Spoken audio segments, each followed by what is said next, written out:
Sí, y se la han colocado aquí en vez del sitio como tenía el clip, que fue luego porque vamos a hablar también, ¿no? Yo voy a hablar aquí, pero el sábado se me entiende, ¿sabes? Yo voy a observar. Vale. No veo ahí perfecto.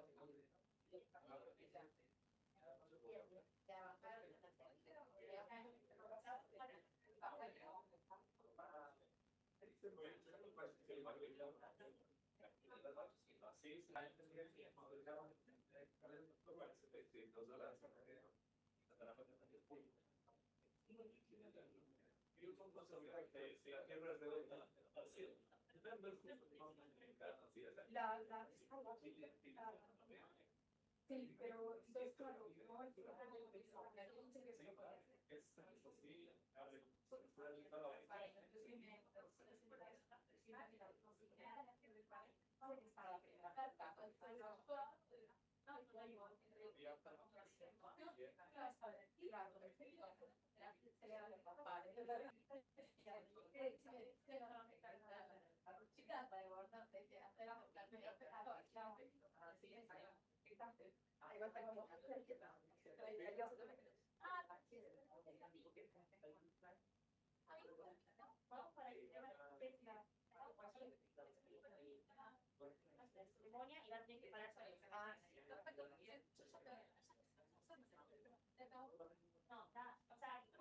pero él va a presentar el keynote, entonces va a presentar desde aquí.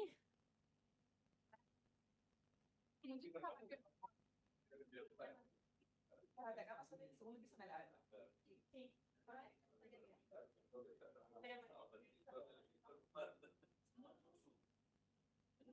No, pero no se ve la camiseta. No se ve, pero entonces, comencemos a hacer cosas.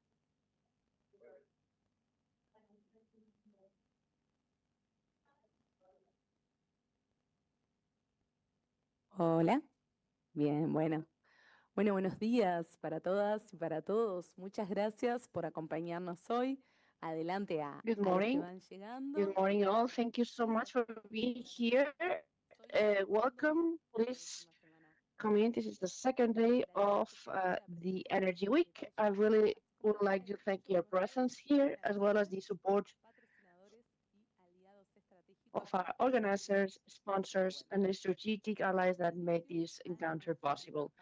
We therefore start our first panel of the day that is called Hydro Energy of Evolution, the challenges and opportunities of the 21st century. I invite to offer an introduction Arturo Alarcón, that is a senior specialist in the development bank. So whenever you want, Arturo. Recording in progress. That electricity has in Latin America and the challenges that we see ahead for its development. I'm part of the BID. I work in the energy division. The BID is a multilateral bank. We have 48 member countries, 26 in Latin America and the Caribbean, and we work very near through the public arm and the private arm that is what we currently use to spread our news. But getting in Latin America, there's something that you already know. Electricity is part of the DNA.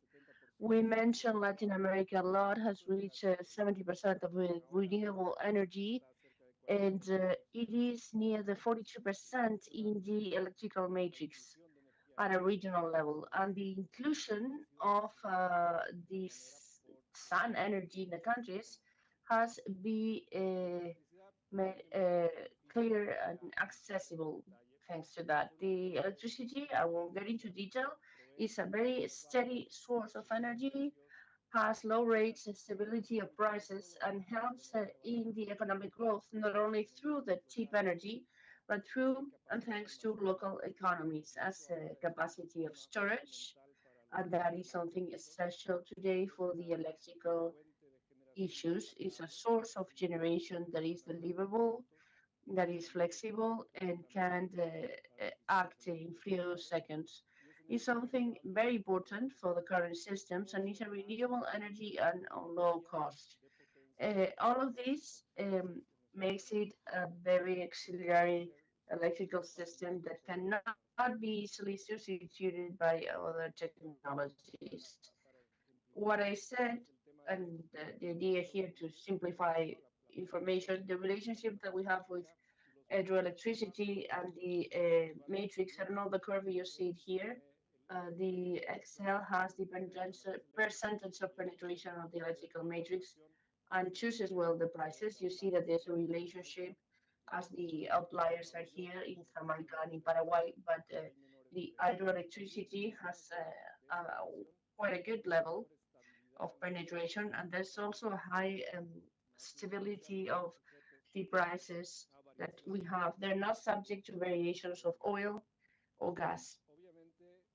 Of course, not all the countries, this is not a uniform subject. We have a lot of heterogeneity in Latin America, countries that are 100% in hydroelectrical, and some countries do not have it. So each country has a different reality, and depending on that, of course, we're talking about a different contexts as well. Something that I said at the very beginning, the relative participation of electricity has decreased in the last years. This doesn't mean that hydroelectricity has stopped growing. It means that other sources are growing more. Um, these are growing at 2025 on a yearly basis. 128 kilowatts have entered Latin America, and this is less. And it's part of the project that is relative and is going to be 28%. This doesn't mean that the importance decreases. It is a key source of flexibility and auxiliary services as well as base energy. But in spite of all these challenges, not everything is green. We have some challenges, as I said. What I said are benefits. There's a matter of feasibility, and electricity depends on countries that have a rainy season, but that variability has increased. Now we have dry years, periods of drought, concentrated areas, which introduces a challenge for the planning and the operation of the system. Here we have a couple of examples. Brazil, for example, 2020, 2021, had a decrease of the electricity that had to be compensated by the decrease of the demand. And then, oppositely speaking, Panama, 2020, went from a dry to a rainy year, and we can see that there are variations, and that this generates the need to consider these electrical systems being differently stated.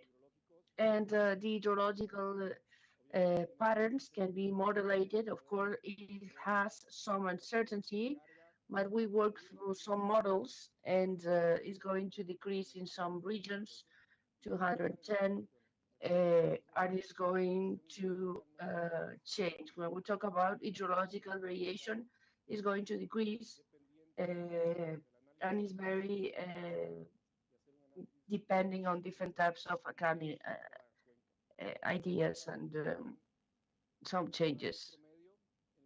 In the average of some periods, the intention of periods of rain, these changes, and all of this has to be modulated.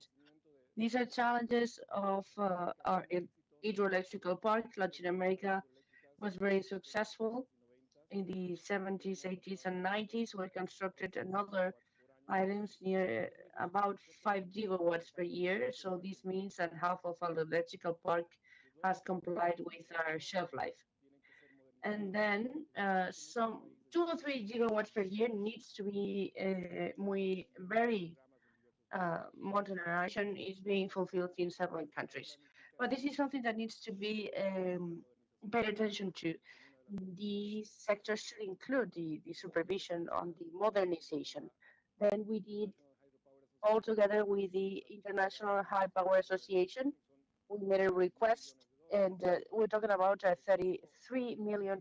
This amount, of course, cannot come only for public, thanks to public resources. We have to think another mechanisms of financing. The fact of modernizing as well as extending the shelf life of the assets shows some benefits and the trust and what is leading the operational times. And all of these at the end, from the point of view of the regulator system, is translated into different costs. We have full benefits in each program that we give financiation to, economically speaking, and modernizing is one of the most profitable investments that an operator can have. This is a win-win situation. And of course, we have some projects, but not many, that have this type of feasibility with an environmental impact. So many other benefits that is something that we do thanks to the modernization, as well as modernizing the change of the equipment as such, can consider new technologies, new trends of the technology, and digitalization of the power energies is a main issue that is leading us to the possibility of winning energy. We're talking about the 1% with digitalization. It doesn't sound much, but if you multiply that per 8 years, 8 hours per year, it's a lot. The artificial intelligence is something that we already applied and gives some situations. The pumping as well, product of hydroelectricity to store energy, specifically systems that have some areas more than another, and new materials or generators and turbines that allow ones more than the other. This is a fast screenshot. We will go to a panel later on. I just want to conclude that the hydroelectricity has been a key part of the sectors. It's going to continue being that.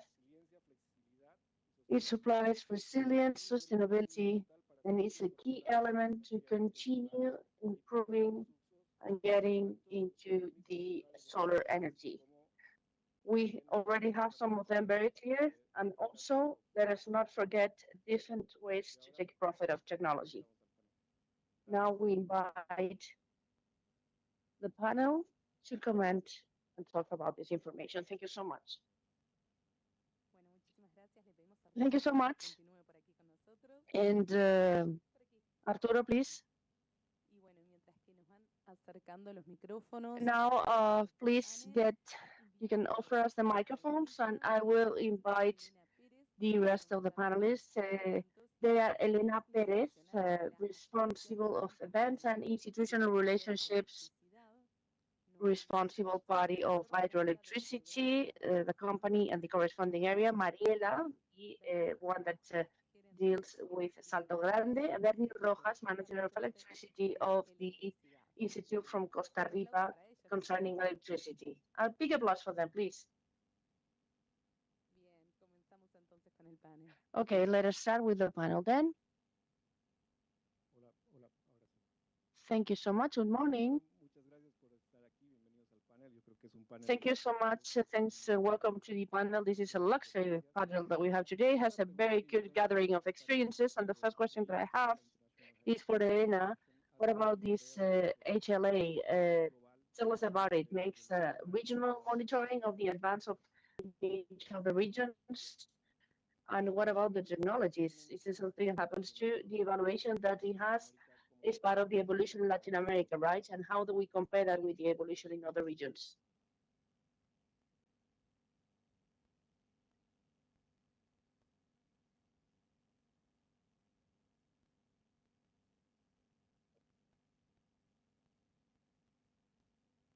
Hola. Yes. Hi.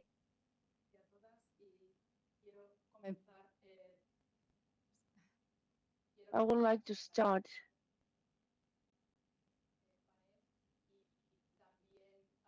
I cannot listen to what they're saying. Thanks so much. Thank you very much, dear organizers, for this important event. It's the first time that the participates, and I would like to briefly would like to tell you who we are. The EHA, for the acronyms in English, is an membership organization, a non-profit one. And the idea here is to promote the electricity hydro sustainable body. Has more than 120 countries that are members, and among them we have the ones that are producers of energy, companies of engineering, manufacturers of turbines, and of course, I'm very um, I'm very pleased to share this session with two of my members, very important ones, and also we work with governance, with institutions that are intergovernmental, as well as the international agency, OLAVE, and the bank that are multilateral. And the EHA exists for more than 20 years.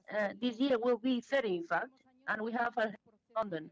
But the last year has had a process of regionalization, and now we have a representation in all the regions with a better capacity of hydroelectricity, including Latin America.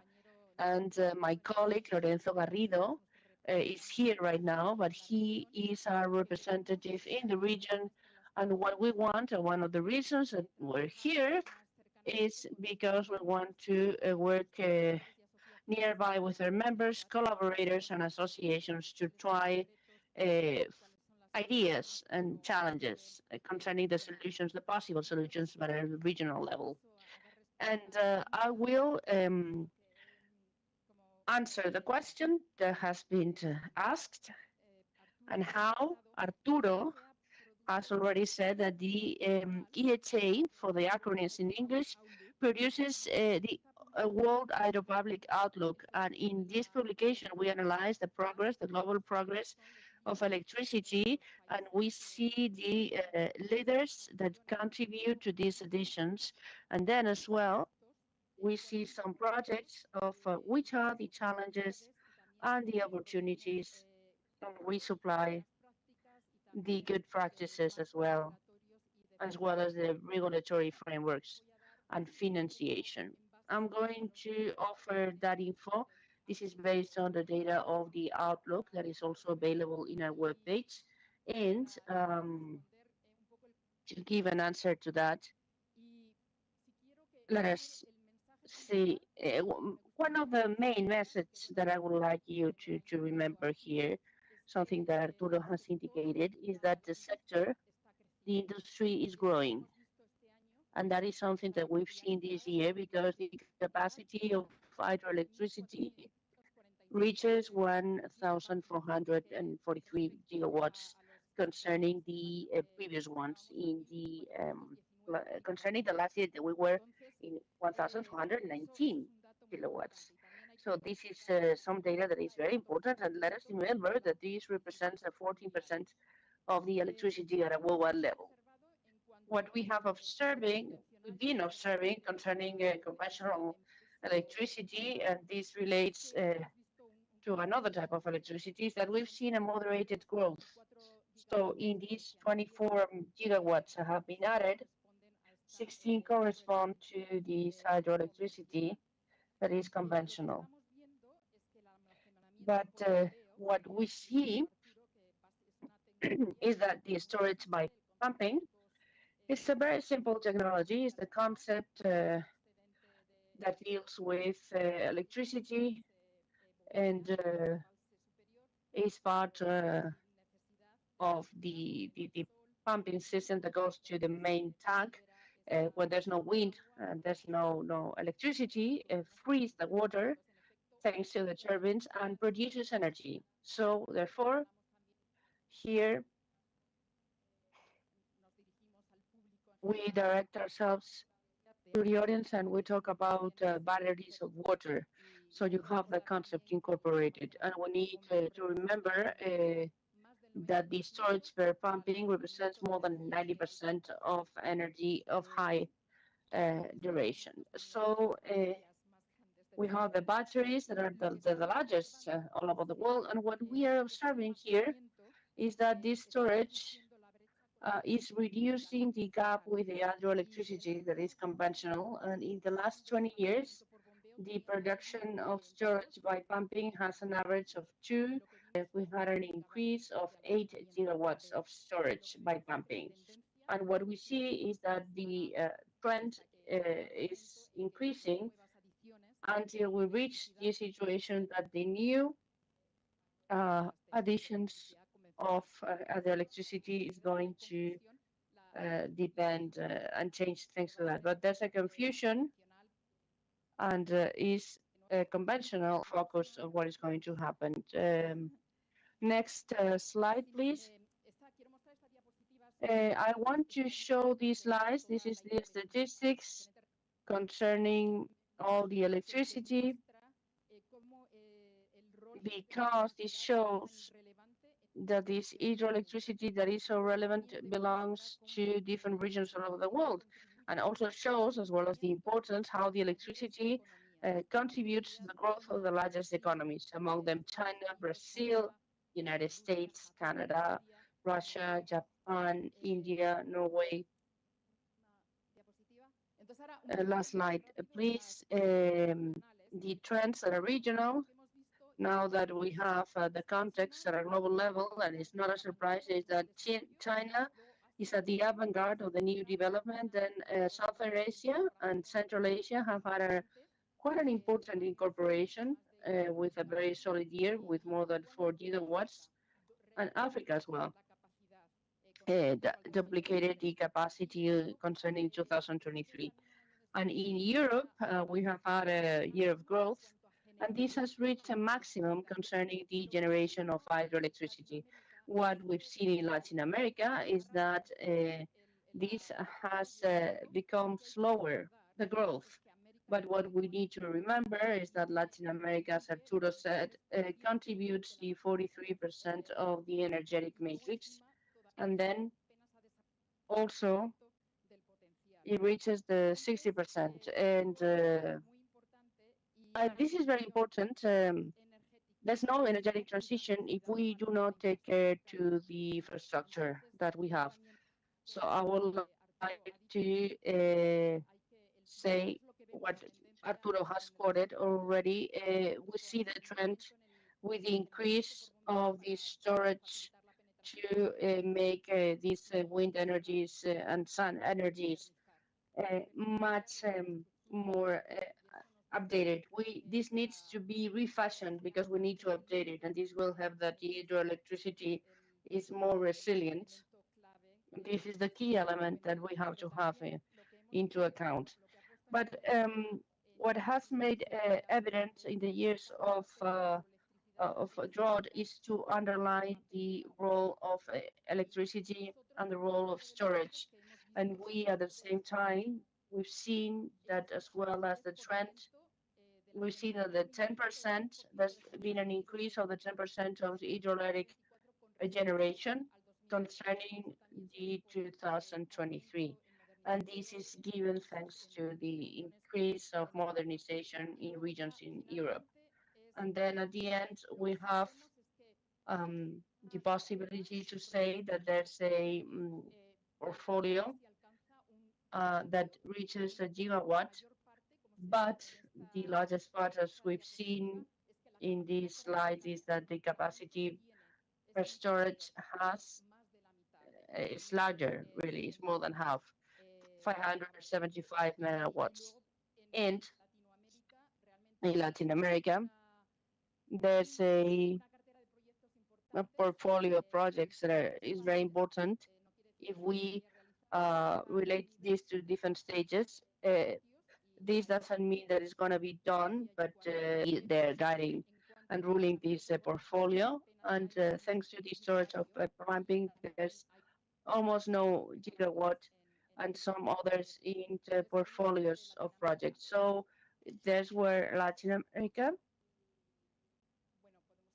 is present. We can talk about how to deal with that later on. Thank you. Elena, is this working? There's a screenshot concerning here how this is working in Latin America. This is some data. We're talking about 300 megawatts. This is very low, depending on what we had before. this center in operation 3,400 per year. So there's a decrease in this generation of some projects. Is part of the public and it relates to many, many things.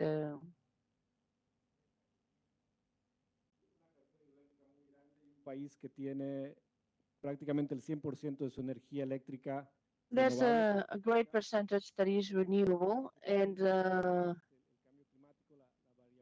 climate change and the variability of Costa Rica, it has suffered in some years in some droughts, and the Rojas engineering has been dealing with the supply, and they're telling us how this hydro electricity, how it is contributing to their system as well.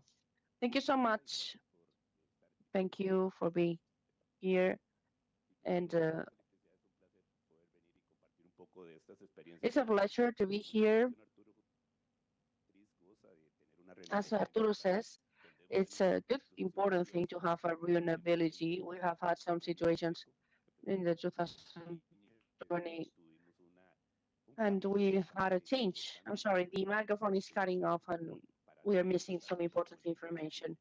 As, for example, the 2025 year to recover a matrix with renewability, and we can see the effect and how this assists the planning when we've been adding different technologies to our matrix.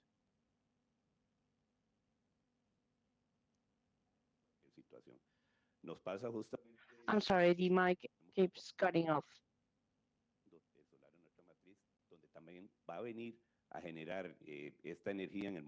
This matrix is going to come to generate some important things because the summer such gives us a more sunny energy. We want to complement that with the type of support because we have an hydric reduction as such, and that is important. Talking about hydroelectricity makes us think that we have different types of plants, and we have yearly reservations as plants of important energy, and we have the possibility that thanks to the system operation, we need to generate it when it's most needed. That can be May, when we have the transition of the wind energy, so the winter can get in easily. And precisely, we need to have, and also the water plant during the winter is part of the importance.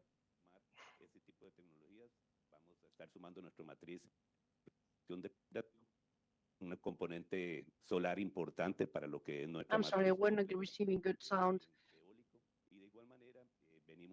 This is a wind energy, and also we are here to back up our system, adding up some new things to come. This is going to give a new energy, and additionally speaking, this comes sort of a backup. And like when we're going to use it, we're going to set it as much as possible. We're related.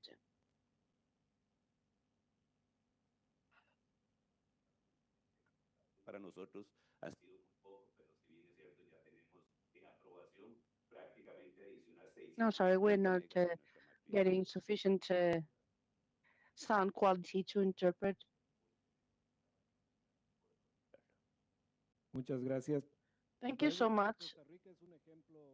Costa Rica is a good example to follow to see how diverse matrix with renewables can give that resilience and safety, an energetic one in the system.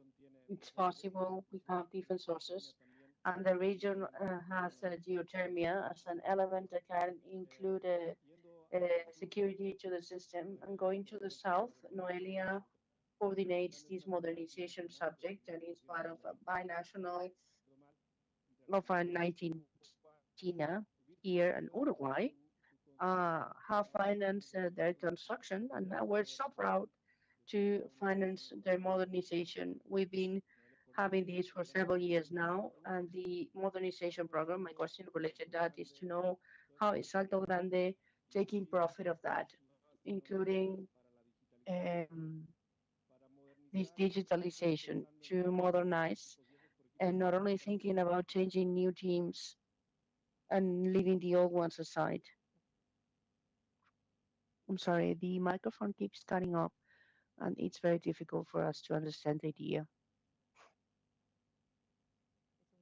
Estar aquí, partir un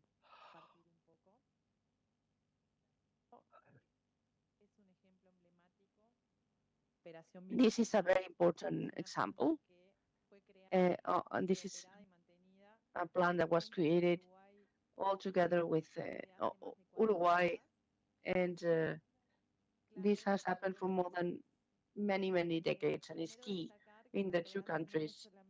Salto Grande is not only the generation plant, it's also a transmission part that unites Uruguay. Sorry, the microphone keeps cutting off. Thanks to Salto Grande in Uruguay, we were able to have 60% of renewable energy in our matrix, and also this delivers to Argentina safety, this type of safety. I'm sorry, the microphone keeps cutting off. Y de hecho fue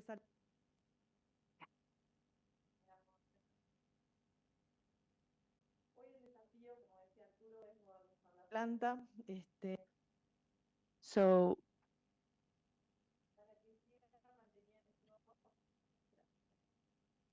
para que siga manteniendo ese rol estratégico en nuestros pilares en esta renovación no es solamente cambiar equipos por nuevos. microphone keeps cutting off. Cambiamos la filosofía de mantenimiento y operación. Nuestro principio es I'm sorry, we cannot interpret. The mic keeps cutting off. Cambio de reguladores de velocidad o cambios en controles y protecciones de las The subestaciones. changes of controls and the Swedish at 100%.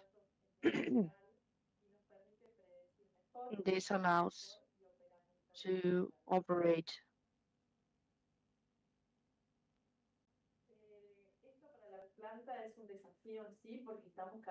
I'm sorry, the microphone is too far away. We are modernizing some things on the mind of people, and this is a cultural change that is important. This is something that we're experiencing and is very important. We talk a bit about climate change as well, and I never wanted to stop saying how important it is, the fact that one of our pillars is to face the climate change. Where when it's Salto Grande, we have many droughts and we have also many changes. This is how we work in strengthening our hydric protection system, our system of climate protection, and we are working as well to include an early warning system. For us, our people, our citizens, are a very important part, and it's something that we really need to take care of. We are working on our risk management, and this is offering some important data that are better paid. And finally, is made with a focus in the efficiency. We are safe. We already seeing the results. One is part of the changes. When having these changes, I mean, this improves the operability of the plant.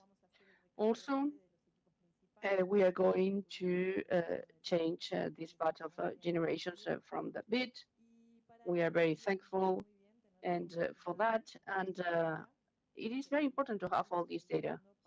And the idea here is to try to digitalize what's going on and how we're experiencing things. And finally, I would like to end up with an important message with each step towards modernization. We've been doing this for many years now. We have many years to come.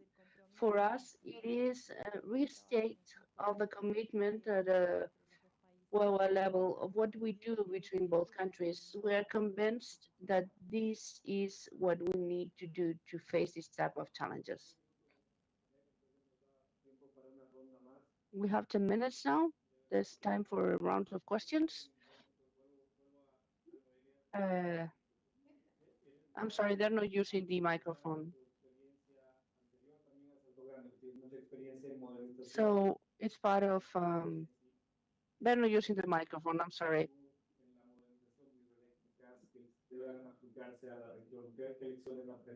Bien, perfecto, muchas gracias. Bueno, primero decir, yo trabajé en renovaciones hidroeléctricas en la región, pero también en Europa, Asia y África, y en todos los lugares vi los mismos desafíos. Entonces me anoté tres que me And parecían in all the importantes. places, I saw the same challenges. And the first one with new technologies, new languages, new management. If you don't manage this change properly, I think that some places we have managed this cultural change at the company level. We have done it very well. How we operate, how we unite those two worlds. And in other places, I saw that the companies also didn't prepare properly. And sadly, this was failure for the project. And then these projects of renovation, they are usually highly complex, and a very small thing can see something. It can have great consequences. These are long-term projects. We cannot do it all at the same time. And this is why it's important to see the new model that is technical, financial for this new project. And I have seen different situations here because sometimes this makes sure the project is successful, and there are other projects that we have to do stop at the middle. And I would like to highlight that it is really important to dialogue with the market. In the market, we do not have a lot of companies, and we have a core of the knowledge, and it's important to know what the market is offering, what it accepts and what it doesn't accept. Important. We have this early dialogue with the bank, development bank. We learned about the contractual options and technological options. And I think it's also the key in order to work properly as a team. They need to use the mic.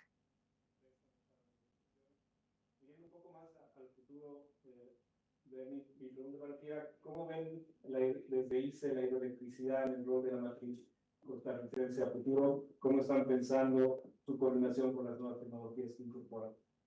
Sí, claro, muy importante. De hecho, bueno, ¿cómo la It's vemos very a futuro? important. How do we see it in the future? Definitely, this is a very important role for our matrix. Currently, 65% of our generation is hydroelectrical in the whole matrix, and that gives us this advantage of this important component. And we need this backup with the other technologies when we actually, when we have this clear example of the eolic energy, we are in this period that we generate the less, 1 mega, and that is an important piece of information. And precisely that, with the hydro electricity, we can back up that kind of technology. We can add it in the future in a lapses of the 7 years.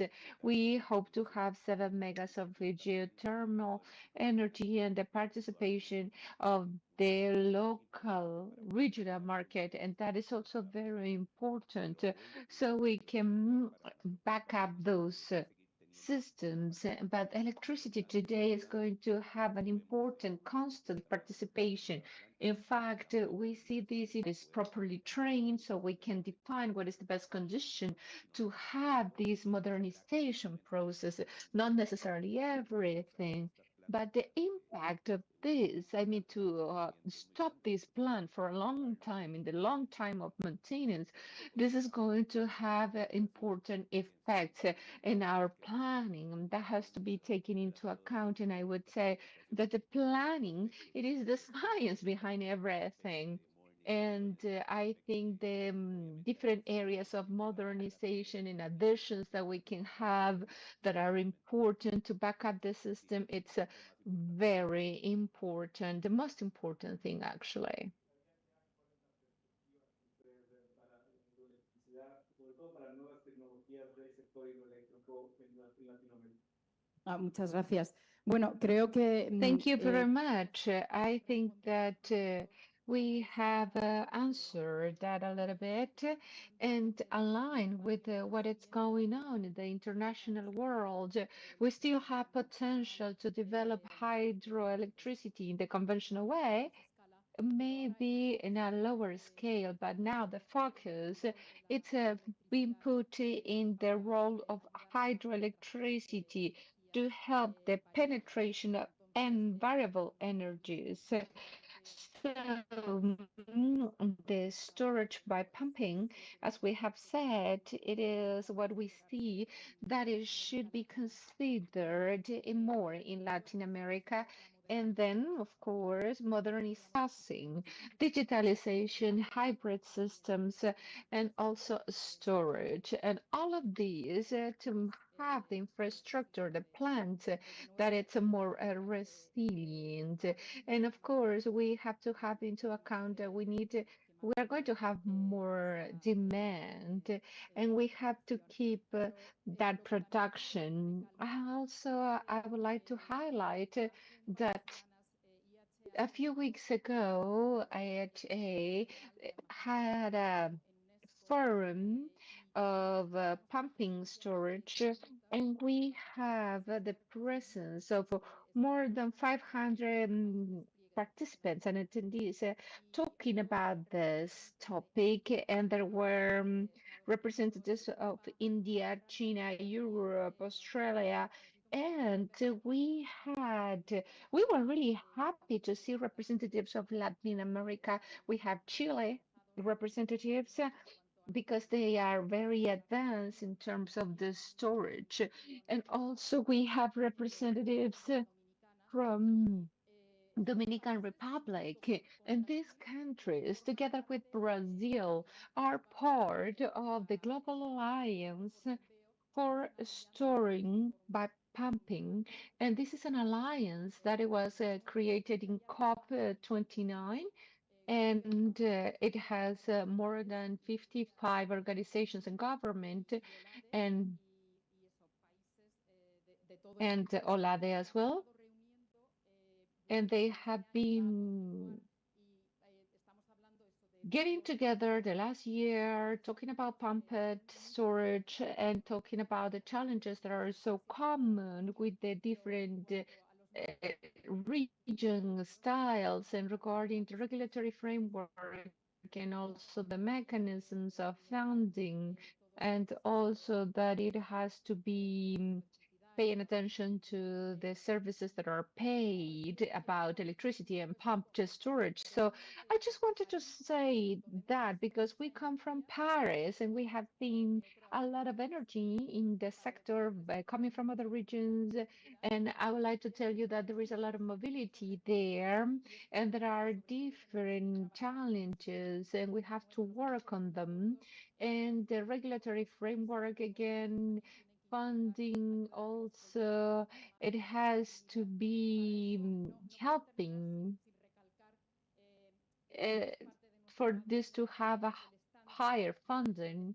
And we have this standard sustainable electricity, this way of a global participation that guides the development of good practices regarding environmental practices, social governance practices, And this is a standard that it is acknowledged internationally, and we help actually, but it's not dependent from of us, and it's aligned with the requirements of the World Bank.